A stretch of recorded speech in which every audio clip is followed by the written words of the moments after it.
So we have just changed to this new packaging for the thermal paste that we supply. It's a different colour, it's a grey.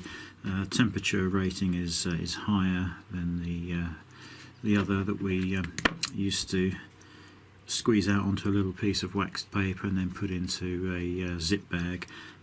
Quite wasteful of plastic, and it's hard and messy to get a consistent amount.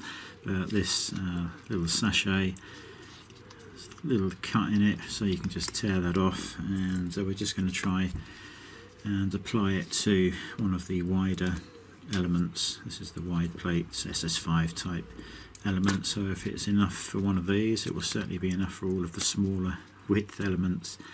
So just a tear and squeeze it out, and if it comes to it and this is not enough for a wide plate, we'll have to put 2 bags with the wide plate.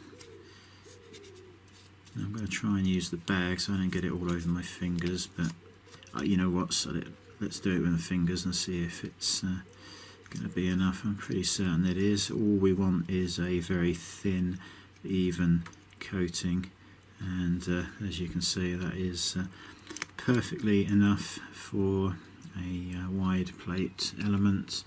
And yep, that's it. The price remains the same.